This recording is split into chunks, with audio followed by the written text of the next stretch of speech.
एजेंसियां इस षड्यंत्र की तह तक जाएगी। इसके पीछे के षड्यंत्रकारियों को बख्शा नहीं जाएगा। दिल्ली हमले का बदला तय है, मुनीर की सेना में भय। अब आतंकियों की बची खुची जमीन को भी मिट्टी में मिलाने का समय आ गया है। दहशतगर्दों की पाकिस्तानी साजिश जारी है। अब ऑपरेशन सिंदूर पार्ट 2 की बारी है।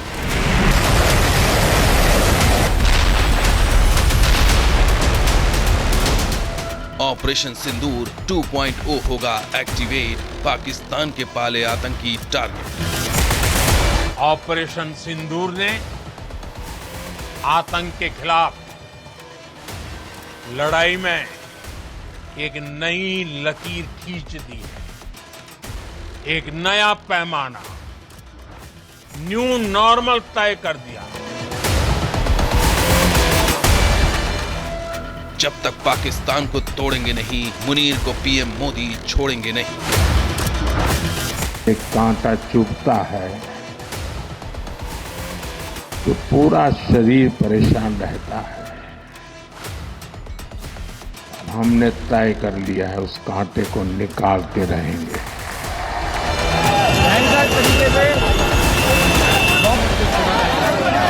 लाल किला ब्लास्ट का लिंक पाकिस्तान, तुर्की और बांग्लादेश से जुड़ता दिख रहा है। सूत्रों के मुताबिक इंटेलिजेंस इनपुट से जो जानकारी छनकर आ रही है, उसकी कड़ियां सीधे जैश ए मोहम्मद के सरगना मसूद अजहर से जुड़ रही है।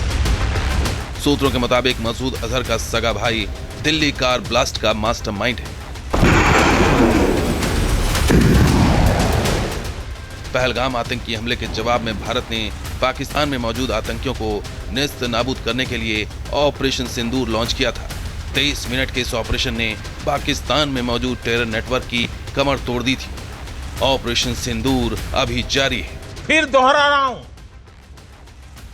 हमने पाकिस्तान के आतंकी और सैन्य ठिकानों पर अपनी जवाबी कार्रवाई को अभी सिर्फ स्थगित किया है। आने वाले दिनों में हम पाकिस्तान के हर कदम को इस कसौटी पर मापेंगे कि वो क्या रवैया अपनाता है। दिल्ली कार धमाके के तार जैश ए मोहम्मद और इसके सरगना मसूद अजहर के गिरबान तक पहुंच रहे हैं। ऐसे में साफ लग रहा है कि पाकिस्तान के खिलाफ कुछ बड़ा हो सकता है। 22 अप्रैल 2025 को पाकिस्तान के पाले सपोलों में अपनी साजिश को अंजाम दिया था। पहलगाम में मजहब पूछकर 26 बेटियों का सिंदूर उजाड़ा गया।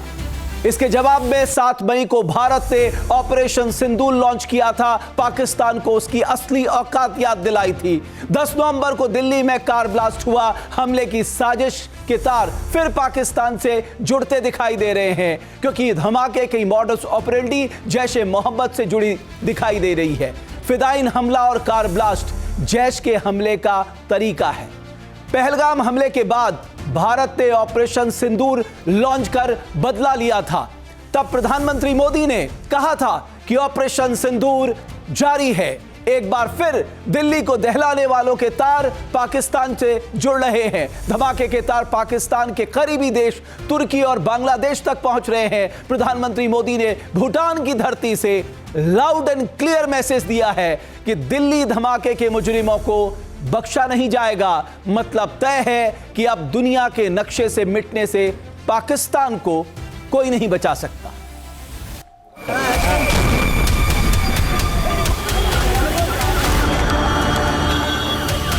यहाँ पर देख सकते हैं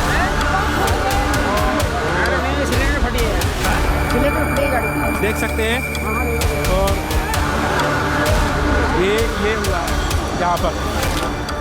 भीड़ भरी शाम के समय लाल किले के करीब जोरदार धमाका।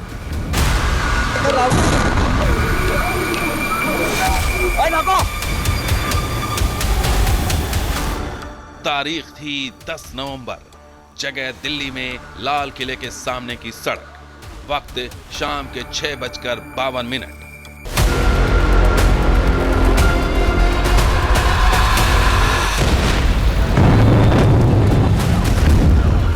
भीषण कार ब्लास्ट से दिल्ली दहल गई, दहशत फैल गई। ब्लास्ट रेड लाइट पर रुकी I-20 कार में हुआ। इस साजिश के तार पाकिस्तानी आर्मी और जैश ए मोहम्मद तक जुड़ रहे हैं। धमाके के बाद भारत के रुख ने मुनीर को डरा दिया है, पसीने पसीने कर दिया है, क्योंकि जनरल मुनीर को ऑपरेशन सिंदूर पार्ट 2 का डर सताने लगा है।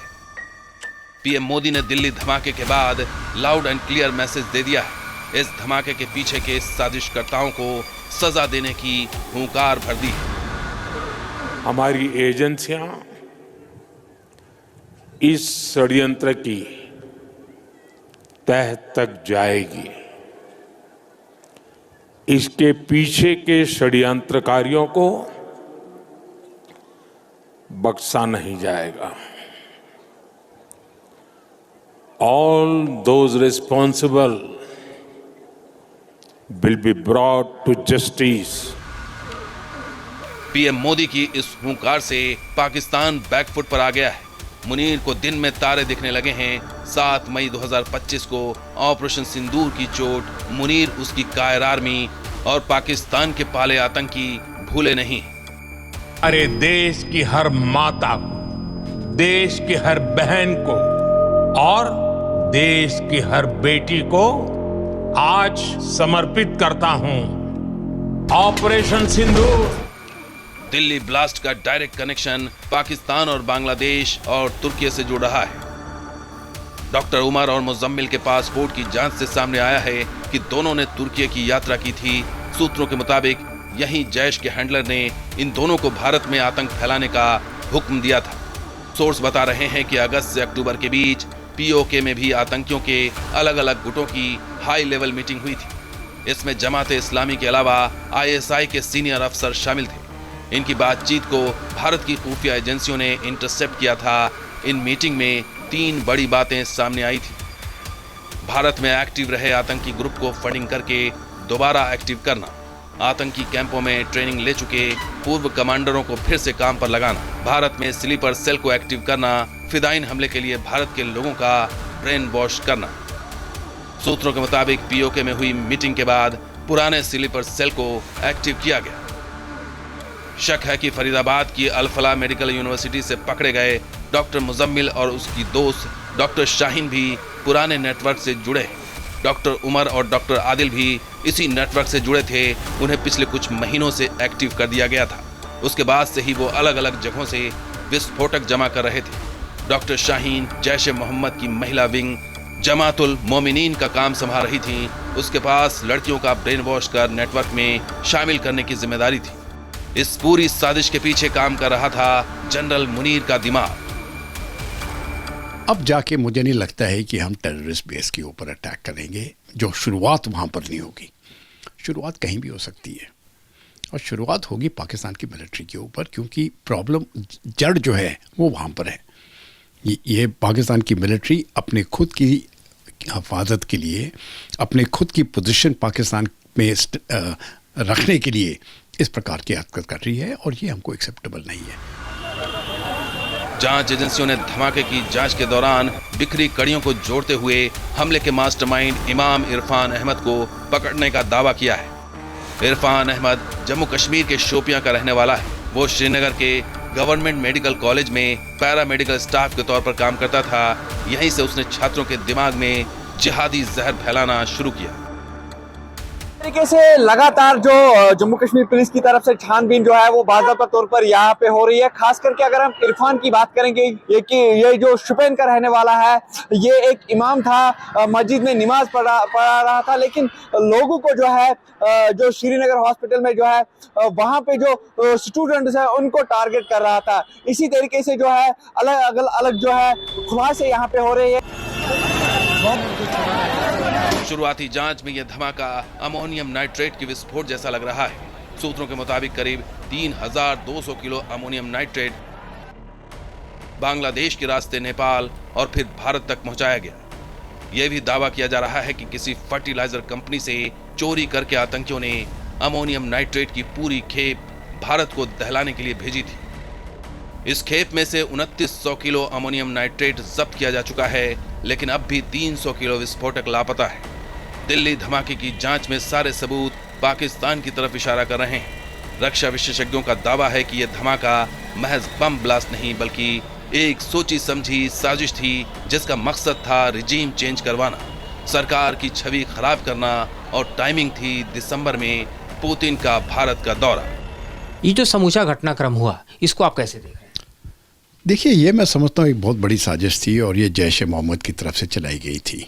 देखिए, जब हम टारगेट की बात करते हैं, टारगेट तो खैर दिल्ली है, टारगेट सरकार है, ठीक है, क्योंकि ये मौजूदा सरकार एक रिजीम चेंज की तरफ से कई लोग कोशिश कर रहे हैं, क्योंकि ये मजबूत सरकार है और मजबूत सरकार जो भारत के दुश्मन है वो भारत में नहीं चाहते हैं। ये साजिश मैं समझता हूँ ये दिसंबर के लिए थी।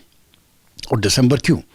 दिसंबर 5 दिसंबर, अगर 5 दिसंबर का देखेंगे वो राम जन्मभूमि के साथ वो डेट जोड़ी जाती है और प्रेसिडेंट पुतिन की विजिट भी दिसंबर में है और एक तरफ से वो रजीम को इस प्रकार से दिखाना चाहते हैं कि ये काबिल नहीं है।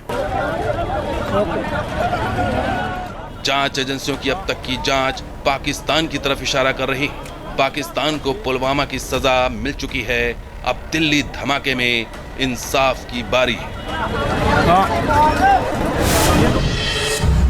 जहां भक्ति है हर शब्द में, कथाओं में छुपे हैं दिव्य रहस्य और ज्योतिष देता है जीवन को दिशा। धर्म से जुड़ी हर बातों को जानने के लिए हमारे चैनल स्तुति को सब्सक्राइब करें। चैनल पर जाने के लिए इस लिंक पर क्लिक करें।